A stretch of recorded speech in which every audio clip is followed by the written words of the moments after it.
And yeah, I'll be talking today about Ethereum, and I can nevertheless, the concepts that I'm going to describe you can see that in all other blockchains they're more or less the same.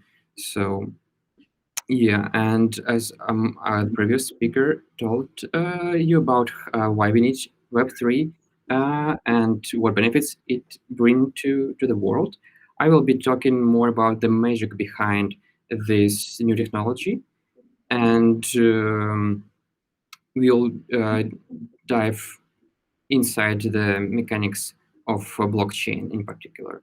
And as it was mentioned before, blockchain is just part of this big Web3 ecosystem, but is the pillar of everything else for now. And yeah, I'll start with my background. I was working as a backend software engineer at an advertising technology company in Minsk. In 2016, I made my first transaction on Ethereum.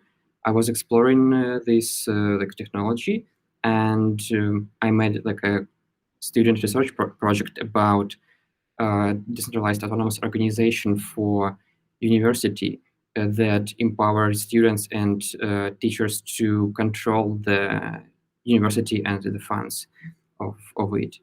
And then after I graduated from university, I went to an internship to IBM Research and did some research there about blockchains. It was like not public Web3 system, but it was some kind of enterprise stuff. But still, it was a great experience. So, and then when I came back, I was doing and smart contracts for different ICO projects back in 2017. You may have heard about this hype back then because it was on a lot of media back in that day. And later in 2018, me and my co-founder Vitaly, we started actually two projects, LoanScan and Blockboard. It was like two sibling projects. One is about analytics of decentralized finance, and another one about like usage of decentralized finance that were enabled by blockchain. But I will talk about that a bit later. And in 2019, we pivoted to Linen app. Yeah, and I'll leave it to the end, and I'll tell you more about what we are doing too. So, right, so let's start. What is blockchain?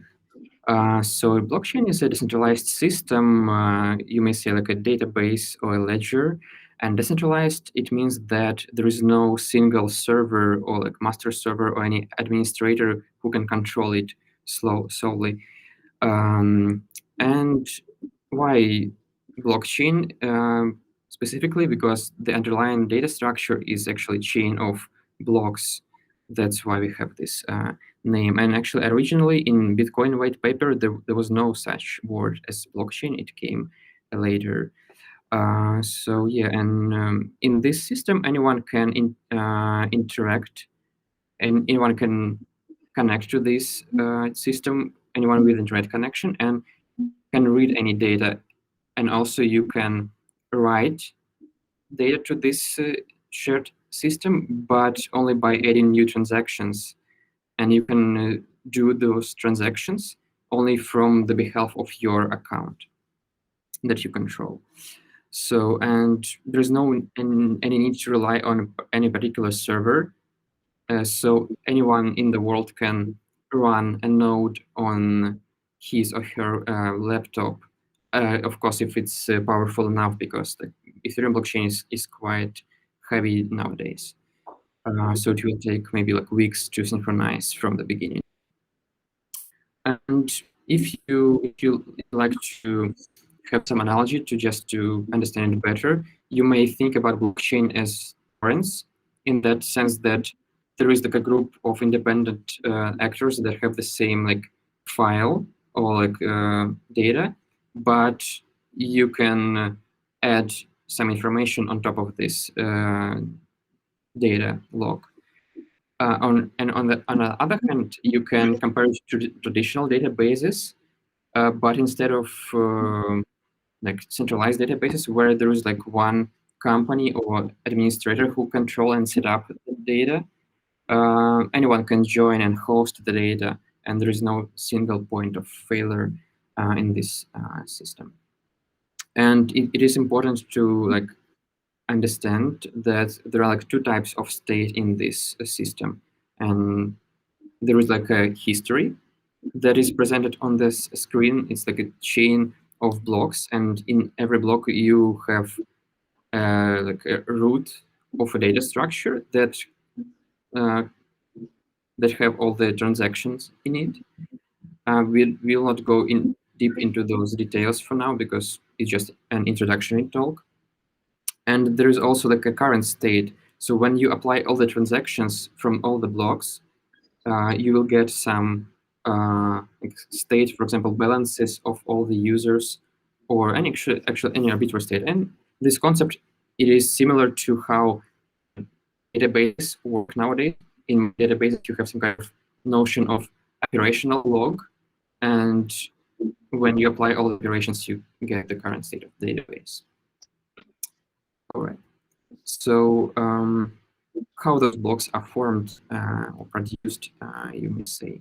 So instead of just like a cloud, like a set of servers in the same cloud, in the same organizations, we have a notion of miners who run nodes across the globe. And actually, it's very important that those miners, they are not like dependent on each other. They should be completely different entities with different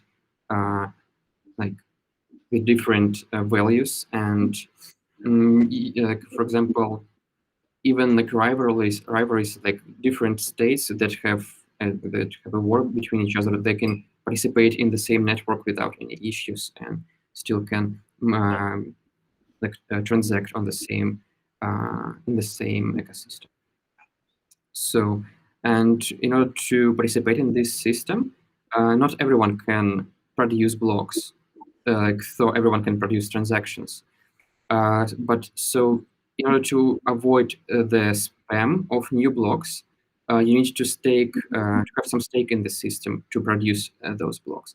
But in return, you will get some reward for doing this beneficial activity for the network. So what kind of stake you need to have? It's either computing power, for example, like lots of GPU to mine Ethereum blocks to solve some kind of cryptographic puzzle, or in some other blockchains or in Ethereum in the nearest future, you will need to have some financial stake, like native cryptocurrency of Ethereum called Ether. And Ethereum actually already have like two versions, Ethereum 1.0 that runs on this proof of work mechanism where you need computational power. And there is also in parallel Ethereum 2.0 that works on proof of stake and requires to stake some Ether instead of computational power. All right, so the next topic is like, why do we need this shared state? What you can do with this shared state? So Ethereum consists of like accounts. An account is basically it's first of all like a public key and address. When you see like public key, there should be a private key, but I will describe this a bit later. So yeah, it's like an ID of each account. So when you interact with some account, you need to know its address, and you need to specify address in your transactions. There is a balance of Ether, this native cryptocurrency. It's important to note that the balances of other assets issued on Ethereum, they are stored separately from Ether, and a bytecode. So for example, if you there are two types of accounts, like just usual accounts that people can create and use. It's called externally owned account because it is controlled by private key. So in order to make any transaction, you need to use this private key. to sign it. And also there are smart contracts. Those are basically the same as usual accounts, but they have also a bytecode. It's a bytecode in a special like language. There is like a Ethereum virtual machine that executes this bytecode. And if there are some bytecode on this address will execute this bytecode every time when there is a transaction directed to this address. So that's how you can upload arbitrary logic to the blockchain. And you may say it's similar to storage procedures in traditional databases. All right, and there's also like a state or like a hash root of some special data structure that hold all the state for the account, and this state can be used by smart contracts. Well, and I left a link to official Ethereum documentation. If you want to know more details, you can read it after the talk. So yeah, I hope that our host will share the presentation with you guys. All right, let's go to the next slide. So what is transaction? So transaction basically is some kind of action that changes, that alters the current state that I mentioned before to a new state. As I mentioned before, just to recall that you can get the current state by applying all the previous transactions that were included in the blockchain. And it can be initiated by externally owned account only, and can be directed to any Ethereum address, either EOA or smart contract. And what you can do with this transaction actually in Ethereum, you can just transfer cryptocurrency that is native to the blockchain, basically the same as in Bitcoin. Or you can create new programs, new smart contracts inside this shared state, and you can invoke some functions of those smart contracts. Yeah, and in every transaction, there are several properties that are required to make the transaction. It is a recipient, an address to whom you send the transaction. It is a signature of the owner of the account that sent this transaction. It is the value of ETH transferred. If you want to transfer ETH, otherwise you need to specify a 0. And encoded data that will be interpreted by the smart contract. Of course, if you send in this transaction to a smart contract. And also, in order to pay the reward for the validators, you need to include some small portion of Ether to pay to validators. And actually, nowadays, there are some technologies that allow you to pay not just in Ether, because maybe for some people, they don't really know how to get Ether. Maybe they have some other assets. And in Linen app, we allow you to pay in any asset for transaction. And there is a link about more information if you want to dive deeper in this. You can follow this link. Well, and basically, what you can do with this system that we just described. I've put a couple of links to the news, and actually most of those news, they came just yesterday for some strange coincidence, and it's pretty huge news. So, for example, TikTok announced that it's going to release NFTs. What is NFT? Let's go through quickly about this type of asset. So on Ethereum nowadays, there are primarily two types of assets, like fungible tokens. It's like any fiat currency. Like there are a lot of coins that have the price of $1 US dollar. So and anyone can issue their own currency. And there are maybe thousands of different currencies right now on Ethereum. The most popular are stable coins and some coins of the biggest protocols on top of Ethereum. That's one class of assets. There is another one called NFTs that made a lot of hype nowadays. and they just started to making hype, I guess. Those are non-fungible tokens in the meaning that if you have one token, you cannot just exchange it to some other token. You can do dollars because every dollar is equal to any other dollar. But it is not the case with non-fungible tokens. And nowadays, people started with like JPEGs with images. They upload image to some decentralized file storage and assign the owner of the image on the blockchain, and anyone can see who is the owner. And people are willing to pay like a lot of dollars to be the owner of any of some of the NFTs. So, for example, yesterday there was an announcement about Dolce Gabbana NFT sale for $5.7 million, and they issued both like the digital item and physical item. So the owner of this NFT can also claim the physical one. There was like announcement about TikTok that you will be able to buy NFTs in TikTok, and it is also working on top of Ethereum, not on the Ethereum itself, but there is also the layer 2 network. It's like a blockchain that is based on another blockchain, but it's heavily integrated with Ethereum. Also, there was an announcement about DC Comics that is issuing NFTs and giving away to the fans. And it's just about NFTs also, but Ethereum is much more than just NFT platform. There was a big like hype about ICOs back in the day.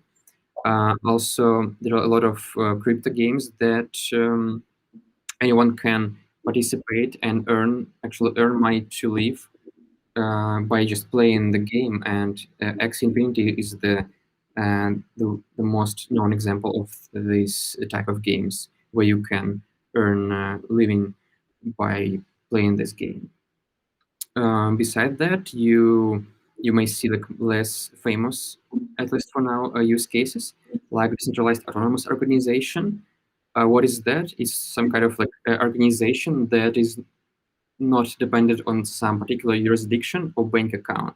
So you can create an organization like in 5 minutes in the internet without like dealing with paperwork, and have a bank account on Ethereum without any like need to prove your identity or something like that. And in this case with Dolce Gabbana auction, there was like several prominent decentralized autonomous organizations that bought those NFTs. So it's not just like a single persons who can participate. It's organizations can also participate in this NFT sale. Prediction markets, you can earn by predicting the future. It's less known use case, but I think in the future it will make some hype too. And it's just the beginning, and there are some issues with Ethereum currently because the fees of transactions are very high, and only like wealthy people can efficiently participate in this economy, because you will not be able to like wait a second, there's something with the image, I guess. Okay, now it should be better. Yeah, because like when you do any transaction, you need to pay like $100 to exchange your assets, just to do a simple transaction. So nowadays there are more and more alternatives to Ethereum mainnet that allow users to transact much cheaply. Some of them allow you the same level of security that Ethereum propose to you, right? Some of them, they are less secure, but still they are like secure enough for some use cases, some like low value use cases. So like maybe like 1-2 years ago, there was only Ethereum that have some traction and have some like real activity on the system. But nowadays there are like multiple independent blockchain platforms that have independent ecosystems. And as a user, as an investor in this ecosystem, or as a developer, I need to know and I need to interact with different blockchains nowadays. And it is a big hurdle because there is not enough infrastructure to to do that efficiently. And that's like the issue that the industry should solve in the nearest future. And it's a big opportunity for new developers to come in and solve those issues. Yeah.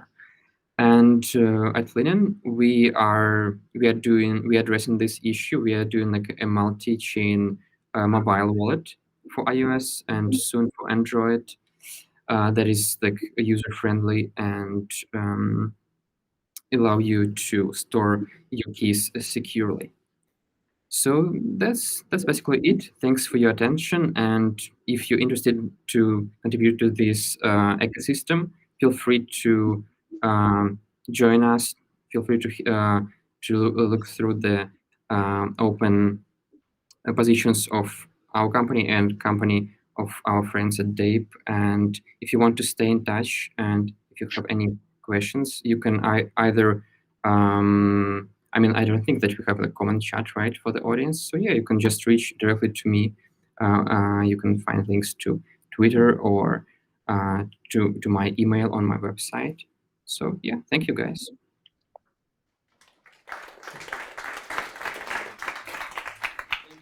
If you have any questions here, you can also ask it right now. Do you hear me? Alex, are you here? Yeah. Do you hear me now? Yes. Okay. Yeah, actually a good point, also a good presentation, but also a good point. We will create a chat for all of us, and it will be the first Web3 Talks chat in Warsaw, where there will be other announcements of next talks. It doesn't work, right? What the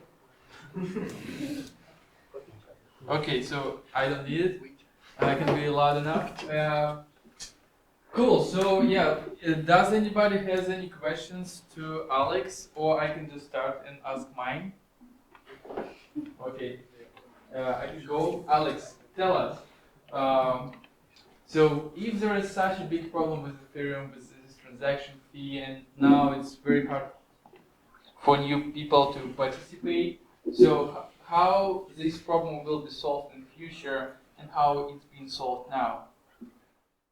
Well, I guess we already have some like solutions for that problem. For example, if you're talking about this example of TikTok launching NFTs, they are not going to use Ethereum mainnet, like the main chain, because it will be very expensive to the broader audience. They are launching this on layer 2 blockchain. It is on this slide you can see that around Ethereum there are many other images of sibling projects. For example, if you're talking about this mutable X, it's one of those one of these. I'm not sure if you can see my mouse pointer, but yeah. Anyway, so yeah, I mean, like there are a lot of blockchains that allow you to transact cheaply, and it has the same level of security of Ethereum. So I guess that's the solution for the broader audience. And me and I think the industry in general envision that Ethereum will not be used directly by the retail and the broader audiences, because there will be like more suitable chains for those people who want to have a cheap and fast transaction, maybe with less security than Ethereum, but not everyone needs the same level of security, I guess. Cool. Yeah. So, Bolts, if you wanna also participate kind of in the next stage of blockchain development, there's also like these layer 2 solutions, like what Alex mentioned. Also, there's like a Polkadot solution, like Moonbeam, and so on. There's a lot of development, a lot of things to learn. But maybe someone else wanna ask a question, like to Alex about Ethereum or whatever. I see one hand. Hi, my name is Raman, and I think this question is relevant for many people in this room. We know several use cases for Ethereum, for blockchains. So it started from Bitcoin, like investment, then we moved to other use cases like DeFi, decentralized finance, tokenization of art, etc., etc., etc. So, and we all invest our time in some skills, and we want to have high salary, etc., etc. So I invest my time in analytics. So I do analytics, and it's analytics related to blockchain.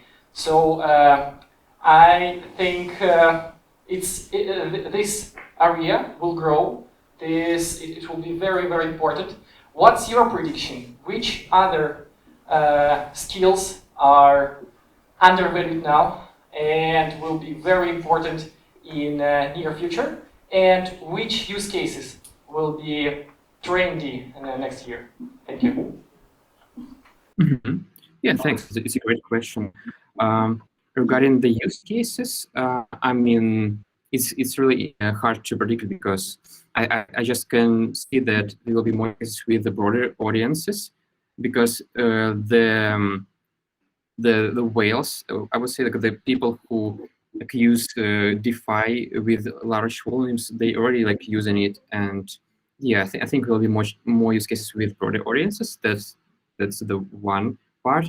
And about the skills, yeah, actually, this concept of decentralized autonomous organization, it provides the ability to earn money working on this like ecosystem on in this industry because